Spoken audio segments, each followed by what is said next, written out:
itong si Bonjing Remulla. Di ba? Ako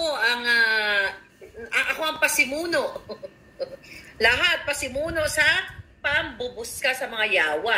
Kung natatandaan ninyo, last year, sinabi ko sa inyo, mga kababayan, na si Boying ay may Lulu Kikimimiyayaya. Okay? At mukhang naghihingalo na. Correct, naghihingalo na sa presko niya. There's the pating, mga palangga. Kinig na lang ako habang working, sabi ni Yancy. Makinig na lang kayo. Abangan nyo sa ating podcast sa Spotify. At kung kayo ay busy siguro, no, later on, i-announce ko dito. Yung audio ko, yung bunganga ko, yung nganga bells ko. Dapat kahit nagda-drive kayo, kung ano man, na-review yung nganga bells ko para sa katotohanan. Okay, balik tayo kay Remulla. Okay? Hi, Lo. Okay, Zoro, how are you? Kita niyo naman ang props ko. Nakita ko po. Anyway, seriously. Kahapon, nag-press conference itong si Remulla na mayroong I'm trying, iniisip ko kung port catheter yung nandito. Pero usually kasi, ang placement ng port cat nandito sa left or right. Pero meron siyang dito malaking band-aid and everything, parang plaster, di sa jugular vein niya. So, I'm not sure kung ano ba yun, kung baka sinakmal siya ni Dracula. Sinipsip yung dugo niya, hindi ko alam. Di ba? Nakita niyo yung kanyang napanood ko nga kahapon yung presko niya. Paghihingalo sa press conference niya. Yeah. At kanina nakita ko mukhang naghihingalo din siya nandoon sa pag-alis ni Kuting papuntang Australia at wala si Inday Sara. Yeah, wala si Inday Sara sa Teka muna, sa news blackout sa Imus Cavite pero meron nagsasabi na malala na daw talaga ang kalagayan niya. Yes, ito naman mga palaga. Okay, Remulla, sasagutin kita sa mga hanash mo. Okay? So last year, sinabi ko sa inyo at nag-viral yun na may sakit siya na malala ang kanyang karamdaman ayon sa ating mga juting jahas. Jen Maxine Chicago, thank you for your love. Mga kababayan, hindi siya public servant, di ba? Siya ay ahas servant. Si Remulla ay isang nagsiservisyo kay Jutang Jinines Lisa Ahas Mugs. Hindi siya nagsiservisyo sa publiko. Tama.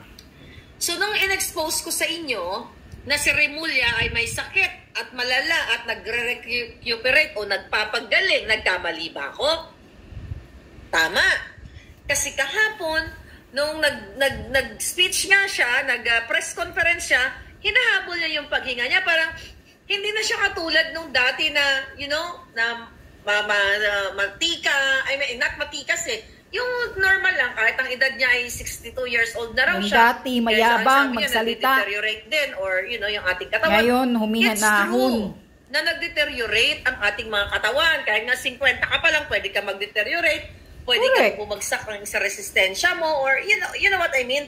At sabi ko nga, lahat naman tayo, swerte ka na lang kung matutsugi ka ng hanggang 95 o 100 na hindi ka nagkakasakit o hindi mo nararamdaman yung mga katulad ng mga nararamdaman ng mga bata pa lang 60-70 nagkakaroon ng mga heart attack or what something. So nun sa press ko niya mga palangga, ang sabi doon, ang tanong, I think tinanong siya or binanggit niya na yung lumalabas na issue na kontrobersya sa kanya na siya ay malapit na matsugi o may sakit na ay mga mahilig lang daw sa marites. Buha ka ng ina ka pala, Bonjing Paano naging marites? May sapak-sapak ka na, sabi ko nga dito na plaster or malaking band-aid. Kaya nga, ayaw lang umamin ng siraulo. Parang sinakmal ni Dracula. Diba? Tagagan mo nga itong FBI. Anak ko. Sabi mo, busy ako, binubol, tsaka mga buha ka ng ina Tagarin mo. Ayan, yan. Anyway, mga palangga. Jutang Jinina ka pala Remulla, masakit ba ang mura? Jutang Jinina, paano ako magmamarites? Ang marites chismis, walang katotohanan. Inamin mo mismo na nag-recuperate ka, nagpapagaling ka, na ginayupak ka ng 2 buwan. Correct. Okay? At ang sinasabi mo, nagpagaling ka dahil sa iyong bypass, okay, fine. Statement mo yan Ba't tama ako na nagpapagaling ka at nagsusweldo ka sa pera ng bayan, sinabi mo 2 buwan. Mahigit pa. Mahigit pa kasi nagpakita ka ng picture noong December na mukhang isang bulati na lang, na matabang bulati ang hindi pumipirma sa'yo noong nagpakita ka noong December 25 na kasama mo ang iyong mga pamilya. Hindi ako nagmamarites. Ba't ako magmamarites sa'yo? Ang marites, yung ginagawa ni Lisa Smugs na pagbabayad sa mga trolls o kani-kaninong kabukahan niya para sumira sa kredibilidad ko. Hoy! Tanginan niyong lahat, kahit anong gawin niyo, hindi niyo masisira ang aking alindog. Di ba? Kaya balance pa lang. Gigil-gil ako gabi kanina. Di ba? Ang taong nagsasabi ng katotohanan ay hindi niyo masisira. Kahit ano pa ang anong gawin ninyo, mga yawa ka mo. Ikaw, Bonjing, sabi mo, mahilig magmarites. At syempre, sabi niya, maraming parang maraming gustong kumuha ng pwesto niya or naiinggit sa pwesto niya. Ano ako, magdi-DOJ? Gumawa ako ng chika boom boom para mag-agawin ng pwesto mo or something? Anong kajotahan yan? So, tama ako, tumpak na ikaw ay nakaratay sa kama. Dahil inamin nyo mismo na nagre-recuperate ka. Ano ba ibig sabihin ng recuperation? Nagpapagaling. Marites ba yan? The point here, ang sinasabi mo sa press con mo na natural lang na magkakasakit ang isang tao na tumatanda. Tama. Natural lang na magkasakit ang taong tumatanda. Even ang mga bata ay nagkakasakit. The point is, ikaw ay pasweldo ng bayan na ginagago, binababoy at pinagloloko mo. At sinabi mo rin sa press conference ang point dyan, Remulla. Ka, work from home ka. Ay putang ina, paano ka magpapangsyon ng jutak mo? Ha? Nasa bahay ka, sumisweldo ka, tapos nakaratay ka sa bed. Correct. Kasi, kaya hindi ka pa tinatanggal-tanggal ni Lisa Smugs kasi gusto niyong sabihin na si Maharlika ay fake news. Pero hindi ako fake news, mga kababayan. Galing sa bunganga ng mga giatay na 2 buwan siya nagpahinga, nag-recuperate at sumusweldo siya sa pera ng bayan. Yes. Yan ang katotohanan. Tama. Yun ang totoo. So, sino ang nagpapatakbo ng DOJ? Lumalamon kayo ng pera ng bayan. Hindi ikaw. Paano ka magpapangsyon? Ang daming sinasaksak na gamot sa'yo. Kung may port cut ka, syempre tatago mo yan. Diba? Ano ba yon? Diba? Para sa, ano ba ang line na nilalagay dito? You know, pag sinabi mong port catheter, ito ay, kung ikaw ay may karamdaman na lulukikimimia. So, ibig sabihin, yan ay nakaangkla lang dyan sa iyong pusong itim na in any moment, kailangan mo ng medisina, isasaksak ng bonggang-bongga or kailangan mo ng blood transfusion, nandiyan siya na naka-ready na or something. Pero hindi ko pa ma-confirm yan kasi syempre naka-cover up ka. So nakita ko lang yung jugular plastic mo dito. So I don't know, I'm not sure kung ano, dito sa neek. Yeah, sa right neck niya. Mayroon siyang parang plaster dyan. O yan, dito. Sa right side. Pansinin nyo, di ba? Andito ba? Hey, Remulla, naghihingalo ka na sa breathing mo. Nakalagay ba dito sa brand? Wala. O, hindi. Nagsasalita ka, naghihingalo ka. Yes, sabi ni Rowena Cruz. Yeah. Fourth yun, walang mga palangga. May mga kamag-anak tayo, kaibigan tayo na nagkakasakit minsan. Sa right area pala niya, not left, sa right. Nagkikikimi mo. Sabi ni Zoro, nagkikikimo mo. Nagkikikimo mo. I mean, putang ina, pinaggagago tayo. Nakita ko, humahangos ka eh. Kaya nga. Wala namang masama kung aaminin niyo yung totoo sa taong bayan. Ang problema, masyado kayong suga pa sa power. Yes. Na dapat tinatanggal ka na at pinapalitan ka ng tao na functioning ang utak at physically fit.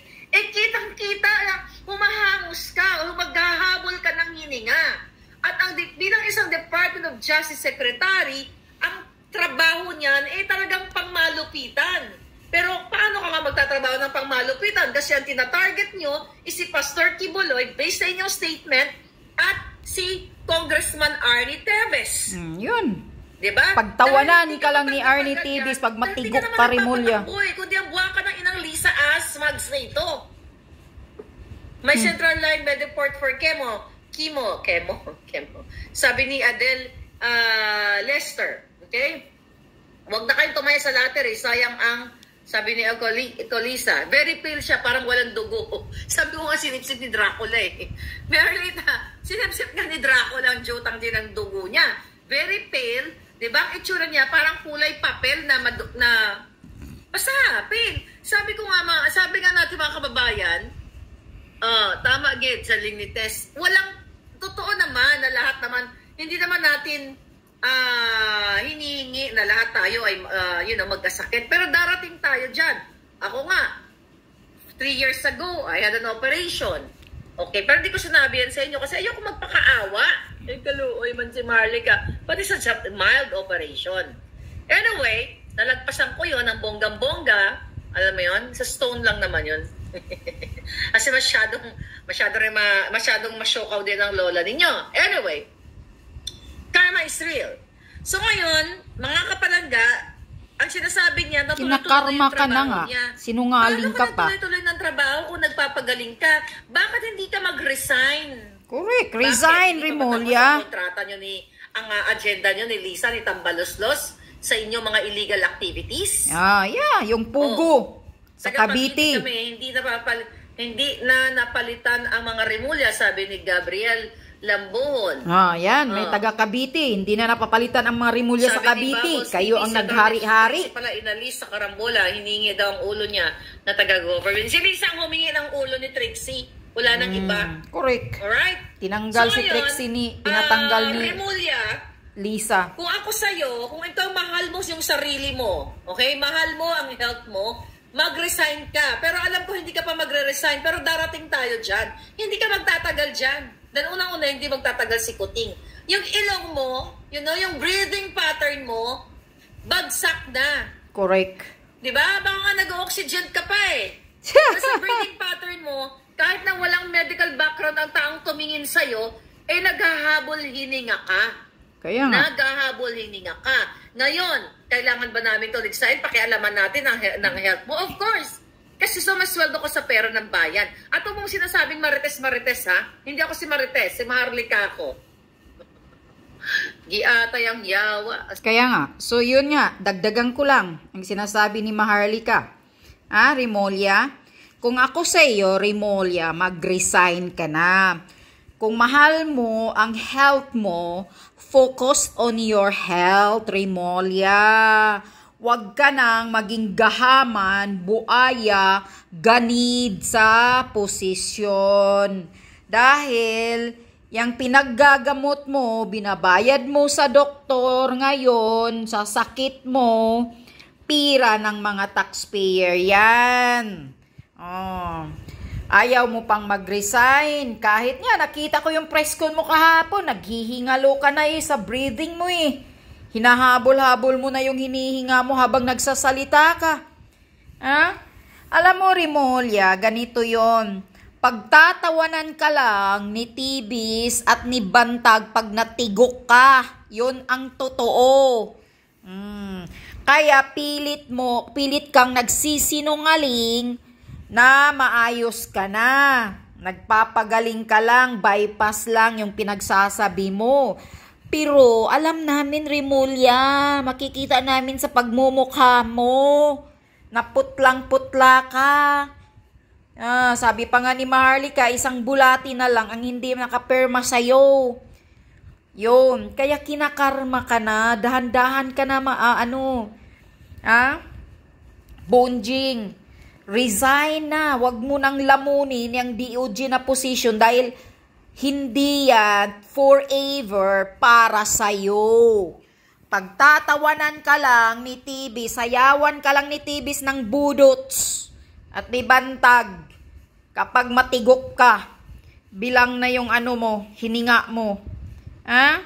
Tapos, mo pa yung taong bayan, magsisinungaling ka pa. Imagine, 2 buwan walang nakikita namin na mo. Pero, lumalamon ka sa pira ng taong bayan, sumasahod ka. O ano yan, di ba panluluko yan sa, mga Pilipino? Kapal ng mukha nyo. Ayan, may taga-Cabiting nagsasabi dyan kay Maharlika. Kayong mga Remulla ang naghari-harian sa Cavite, hindi na napapalitan yung mga ano ninyo, mukha ninyo, nakakasuka na kayo sa Cavite. Ha? Ganyan kasi lahat tayo, taong bayan, magkakasakit talaga. Totoo yan. Pero kayo, nagkakasakit kayo dahil kinakarma kayo. Mga gahaman sa posisyon, Remulla, hindi yan sa edad, hindi kung ano-ano. Karma yan. Gaba yan sa inyo. Yun, ang sakit na natanggap mo. Dahil sa pang-aapi ninyo sa taong bayan, panglulukot, panggagago ninyo. Yan, dagdagang ko pang mura ni Maharlika sa'yo. Mga walang hiya kasi kayo eh. Ayaw mo pang mag-resign. Dahil bakit? Hindi pa ninyo na ano si Bantag at si Tibis?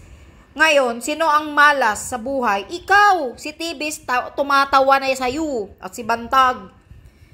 Kinakarma kayo dahil sa walang hiyaan ninyo. Ginagawa ninyo sa taong bayan. Yan yun. Nagkasakit kayo. Yun ang mga sakit ninyo na tatanggap ninyo. Na hindi na kayo magamot sa susunod niyan. Nagsasalita ka sa preskon kahapon, napanood ko eh. Naghahabol ka na ng hininga mo, sinungaling ka pa. Walang hiya talaga, sobrang gahaman sa posisyon. Buaya, mahinayupak. Nakakagigil.